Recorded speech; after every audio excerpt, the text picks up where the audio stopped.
Next chapter is Papa's Dream.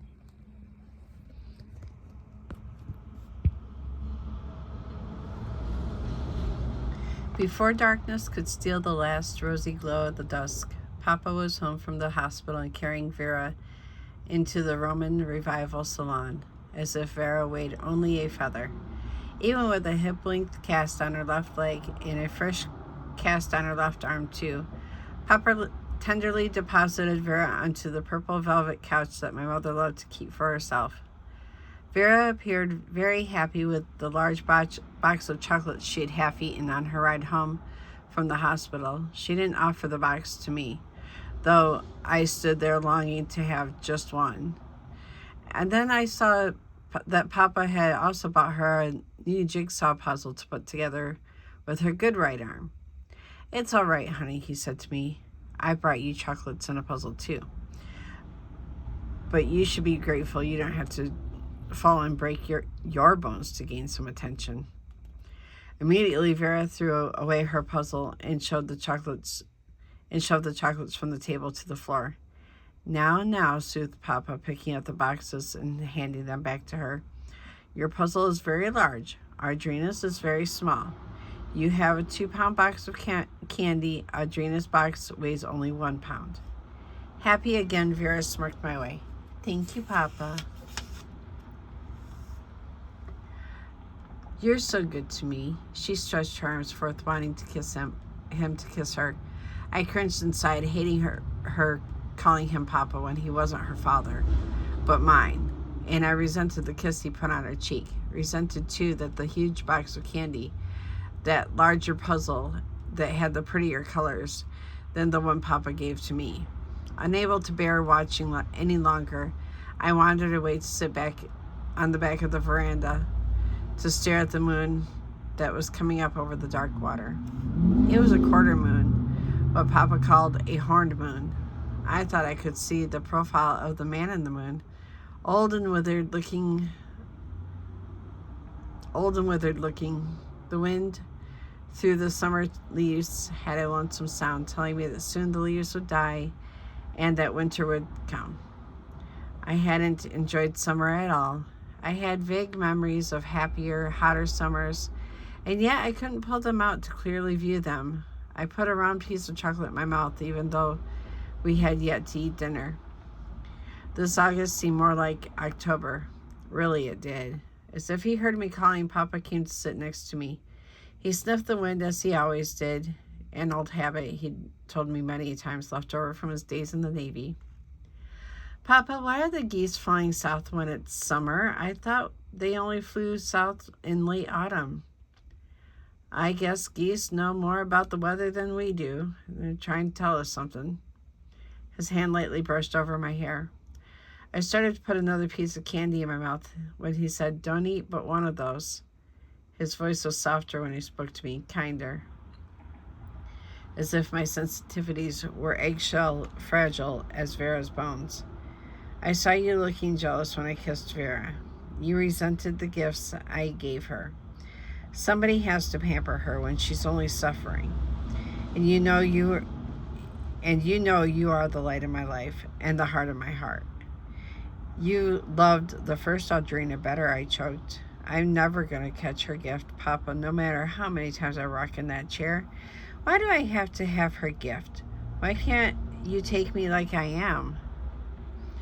With his arm about my shoulders, he explained again that he only wanted to give me the confidence in myself.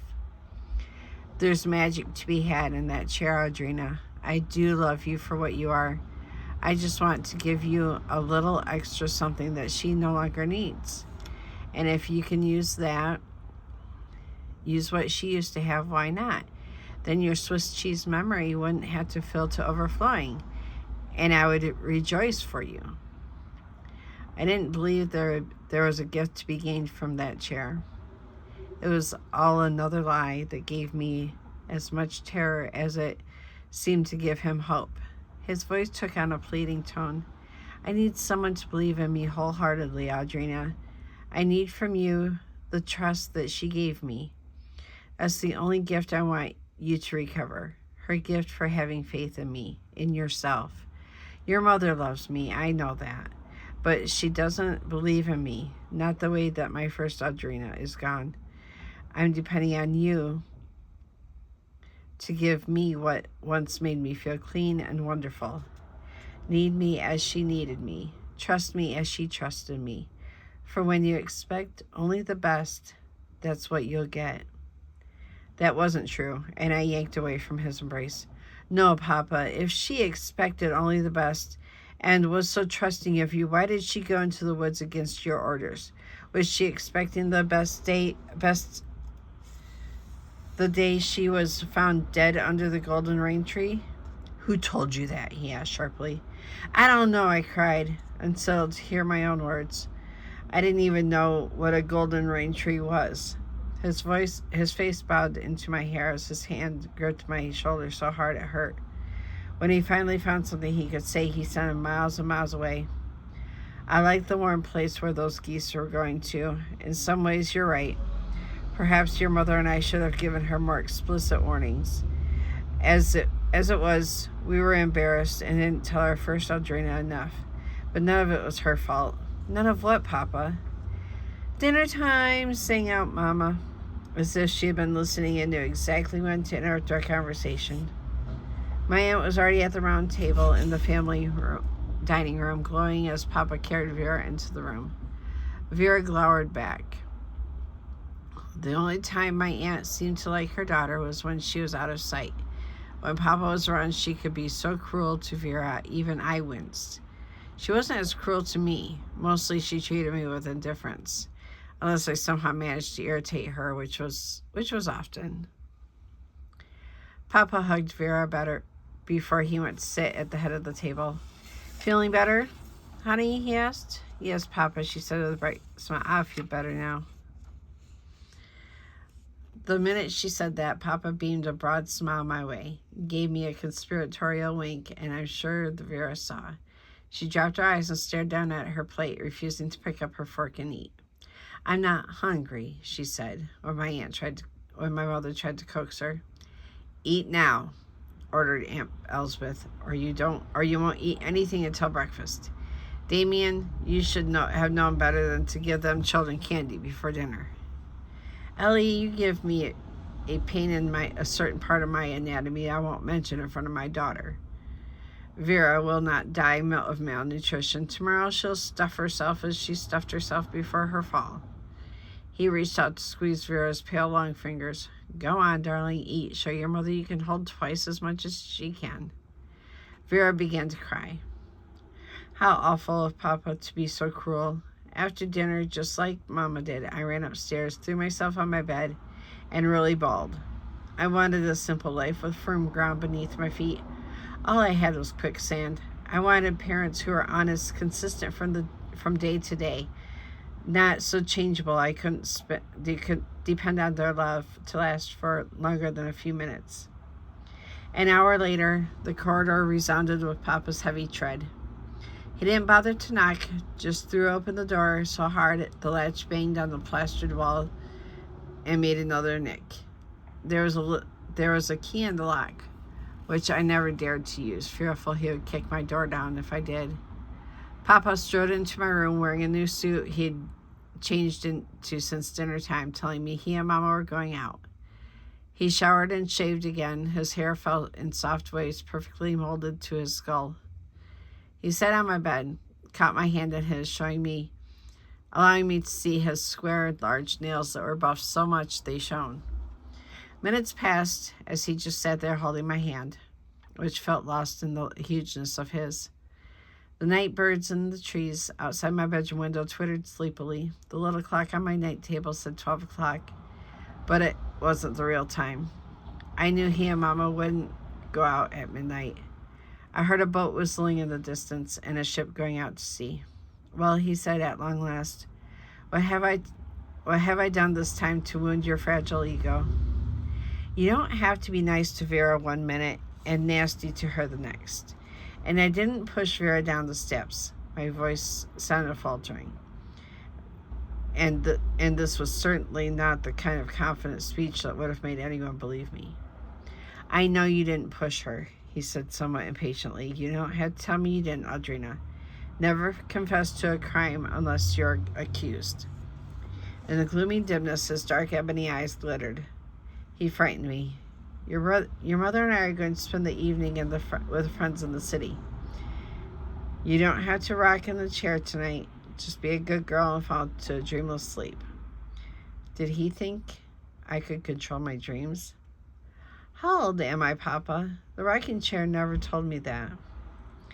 He left my bed to head for the door. The open doorway, he paused to glance back at me. The hall glass lamps shimmered on his dark hair. You're 7, soon to be 8. How soon to be 8? Soon enough, he came back and sat down. How old do you want to be, he asked me. Only as old as I'm supposed to be. You'd make a good lawyer, Audrina. You never give me a straight answer. Neither did he. I was catching his habits. Papa, tell me again what I can't remember exactly what I did last year and the year before. He sighed heavily, as he always did when I asked too many questions. My sweetheart, how many times do I have to tell you, you are a special kind of girl with talents and so extraordinary that you don't realize the passing of time? You walk alone in your own space. I already knew that. I don't like my own space, and it's lonely where I walk. I want to go to school like Vera does. I want to ride that yellow school bus. I want friends to play with, and I can't remember ever having a birthday party. Can you remember Vera's birthday parties? No. It's because we don't celebrate birthdays in this house. It's much healthier to forget about time and live as if there were no clocks and no calendars. That way you never grow old. His story was so much like Mama's, too much. Time did matter. Birthdays, too, both mattered more than he said. He said goodnight and closed the door, leaving me to lie on the bed and wonder. One night, screams woke me up. My screams. I was sitting up, clawing at the sheet, covering myself up to my chin. In the long corridor, I heard the pounding of Papa's bare feet as he came running. One side of my bed, he perched to hold me in his arms and smoothing my tousled hair, hushing my piercing cries, telling me again and again that everything was all right. Nothing could harm me here. Soon I fell asleep, safe in his arms. Morning light woke me, and Papa was in the doorway, smiling broadly as if he never left me alone. Sunday morning, love. Time to rise and shine. Put on your Sunday clothes and we'll be off. I stared at him, sleepy-eyed and disoriented. Was it only last week that Vera broke her leg? Or was it much, much longer? It was a question I put to Papa. Darling, you see what I mean? It's December now. In 5 days it will be Christmas. Don't tell me you've forgotten. But I had. Time had such agility when it came to fleeting past me. Oh, God, what Vera had said about me had to be true. I was vacant-headed, forgetful, perhaps brainless. Papa, I called out nervously before he closed the door so I could dress for church. Why do you and Mama let everyone in church believe Vera is your daughter and not Aunt Elspeth's? We don't have time for that kind of discussion now, Audrina. Besides, I've told you many times before how your aunt went away for 2 years, came back with a 1-year-old daughter. Of course, she was expected to marry Vera's father. We couldn't let everyone know a Whiteford had given birth out of wedlock. Is it such a crime to pass Vera off as your own to save your aunt from disgrace? This isn't New York City, Audrina. We live in the Bible Belt, where good Christians are supposed to abide by the rules of the Lord. Vera belonged to some nameless man. My father was generous and was doing a decent thing, and I was his one and only living daughter. Vera liked to pretend he was her father, but he wasn't. I'm so glad that I'm your daughter who's alive. He stared at me blankly for a moment, his full lips thinning. I've been told many times that eyes were shadows of the soul, so I ignored the lips and studied the dark, shuttered eyes. Something hard and suspicious rested in them. Your mother hasn't said any differently, has she? No, Papa, but Vera has. Suddenly he laughed and hugged me so tight against his chest that my ribs ached afterwards. What difference does it make what Vera says? Of course she wants me for her father. After all, the only father she's ever known. And if all others think Vera is your mother's child, let them think what they will. There isn't a family anywhere without skeletons in its closet. Our skeletons are no worse than anyone else's. Besides, wouldn't the world be a boring place if everyone knew all there was to know about everyone? Mystery is the spice of life. That's what keeps people living on and on, hoping to uncover all the secrets they can. I thought the world would be a better place without the skeletons and mysteries. My world would be a perfect place if only everyone in my home knew how to be honest.